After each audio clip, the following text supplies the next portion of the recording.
Okay, decided I'm going to chance this. I still have a bit of daylight left, so I'm going to do the last photo rally point, which is an Irish photo rally point, and it's the Mick the Miller statue in Killeigh.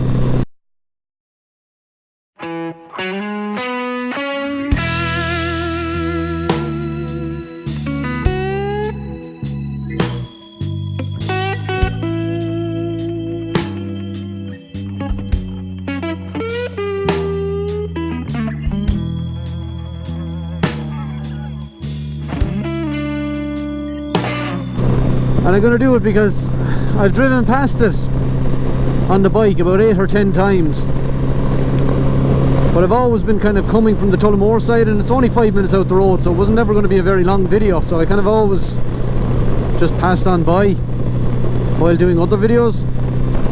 But this time I'm coming back from the Coolagown Blacksmith photo rally point, and I'm coming from Mount Mellick, so I have a bit of time to talk about it. Now, as I said, I haven't planned to do this one either, so I don't have a whole lot of information about it, just basically what I can remember from the Wikipedia that I looked up months ago when I started thinking about doing the photo rally as a motovlog topic. As I said in the video about Master McGrath, there's two world famous, world renowned greyhounds, and both of them are Irish. I'm sure there are other ones, but as far as I'm aware, the two most famous are the Master McGrath and Mick the Miller. And Mick the Miller is a direct descendant of the Master McGrath. He was born in 1926, I think, and he was born in Killeigh in County Offaly, where the statue is. And where Mick the Miller differs from the Master McGrath, the Master McGrath was the greatest open coursing greyhound, which is he would have raced another dog in pairs. So there have been two greyhounds racing, and the objective was to turn the hare. They were chasing a real live hare across an open field, and the objective was to turn the hare. The first dog to turn the hare, to get the hare to not run in a straight line, was declared the winner, as far as I know is the rules of it. But Mick the Miller was the first great track hound. He was the first one to really be a superstar in the sport of greyhound track racing, which is the likes of the things you see in Shelbourne Park and things like that, places like that, where 4 to 5 dogs are running around a track and they're trying to catch a mechanical hare, and the idea is just to give the dog something to chase, to entice them to run, and the first dog past the post is the winner. And he's credited with popularising that version of the sport. He's I can't remember, he won some heap of track races. He broke the world record for the fastest lap. I don't know what the time was or where that was. I knew this months ago when I read it first, but I'm going entirely on memory here. I think by the time he retired, between stud fees, prize money, he had something like, I don't know, was it 20,000? 20,000 pounds was what he had earned.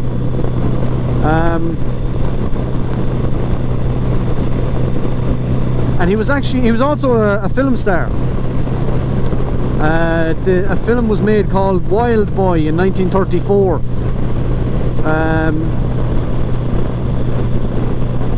And I'm not entirely sure what the plot of it was, but essentially it was kind of a Lassie type film, I think, and he was playing the role of the main dog, the lead actor in it. It wasn't a particularly successful film. but it's there. So he was a film star as well. What is? Oh yeah, the other interesting thing about him is when he died. When he died, he a bit unusual. Like he was stuffed and mounted. You know, the taxidermist got at him, and he's actually still on show. You can still go and visit Mick the Miller, his actual corpse, I suppose is what you'd call it, in some museum in Hertfordshire. I want to say the National History Museum, but I could be wrong, so don't quote me on any of this. But we're not too far away from Killeigh now, and just to knock off another photo rally point, and that means today I will have done the Master McGrath and Mick the Miller in the one day, which is, it's a nice touch. So the Master McGrath monument in Waterford, the Coolagown Blacksmith monument near Fermoy in Cork, the Mick the Miller statue in Killeigh in County Offaly. Those are the 3 Irish photo rally points I will have done, and I'll have also done the limestone kiln in Annestown in County Waterford. And at the moment I have done 285 miles since I got petrol in Mount Mellick this morning. So a nice day's spin. It's 8 o'clock now. Still have a little bit of light, so hopefully I'll have enough light to get a nice picture of this. Now, this is Killeigh.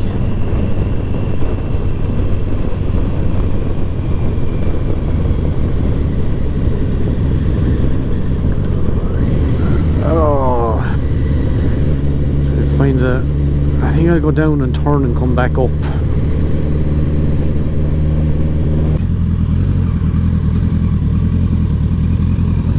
Oh, now.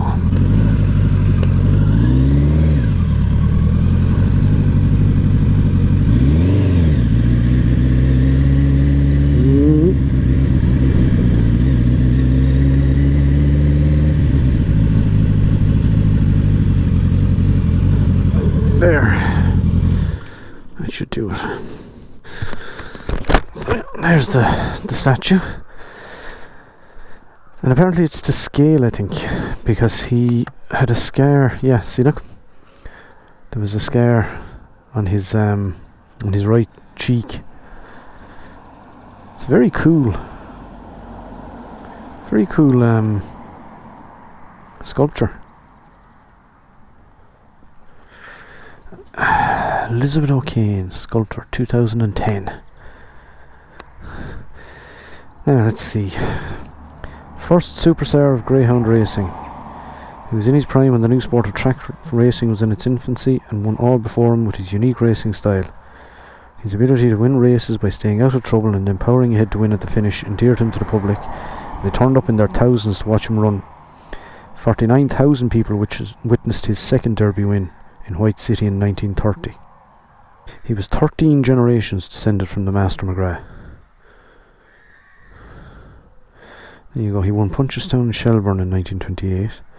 Then in 1929 he won Shelburne Stakes, Shelburne Park, Leinster Plate, Harold's Cross, Spring Cup, Harold's Cross, National Cup in Shelburne Park, English Greyhound Derby in White City in London, International Sweepstakes in West Ham, First International Derby Sweepstakes in Wimbledon. Then in 1930 he won the Wimbledon Spring Cup, the Loafer Trophy, Farringdon Cup, English Greyhound Derby, Greyhound Scissorwich, Welsh Greyhound Derby, and in 1931 he won the Wembley Spring Cup, the GRA Sweepstakes number 3, and the Greyhound St Leger in Wembley. Cool. Very cool. He's the oldest greyhound to have won the St Leger. He set 7 new track records, and 6 of those were also new world records. And he was the first greyhound ever to run 525 yards in under 30 seconds. Very, very cool. Right, time to try and snap a pic.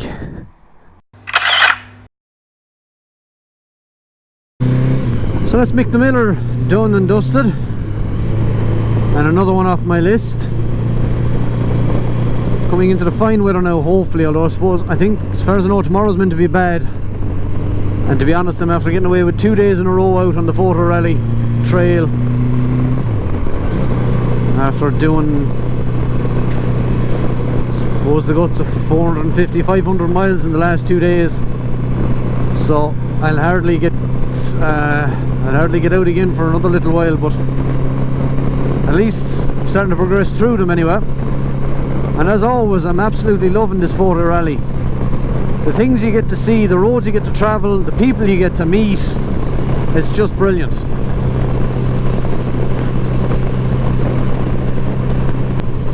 Thanks for watching, guys. Hope you've enjoyed these little videos so far. I've enjoyed making them. It'd be great if you dropped a comment in the box below, or start a conversation. It's good to talk. And still hoping to meet up with some people for some of these. Open invitation to anyone who's interested. I have one Photo Rally point in Wexford left to do, one in Skerries. I have the Cork Kerry ones to do. I have Solohead Beg and the other one that's over there, the what is it, the Vulcan Stone, that one. And I think that's pretty much the southern half of the country covered. I have the ones in Moido, whatever that area, Leitrim, Roscommon, Longford, that area to do. I still have the west to do, so if anyone's interested, from any of those areas interested in meeting up for a spin, more than welcome to tag along. And then I still have the whole of the north of the country to do, but that's for another day. I have a feeling now at this point there's going to have to be a bit of camping involved, or bed and breakfast or something, because you know, it's going to be about 300-mile round trip to get to any of the points that are left. At least a 300-mile round trip to get to any of the points that are left. And while I love it, it's a long day, and other things in life have to be taken into consideration as well. So I still have, I know I've missed the May brief and the June brief now, so that's a shame, but I'll try to get the July, August, September briefs done as well. But I think those would be my secondary target. Primary target is to get all the official Photo Rally points done. So anyway, I will leave it there, guys. Thanks for watching. If you liked the video, then hit the like button. If you feel that it deserves a thumbs up, give it a thumbs up. If you'd like to share it with any of your friends or family, go for it. And if you haven't subscribed, why not? It's a wonderful little channel. You really should consider subscribing. And now I'm going to just switch off now, because I'm nearly home and I don't have anything else to say. So, all the best, lads. Keep a rubber side down, and I will see you in the next one. Bye-bye.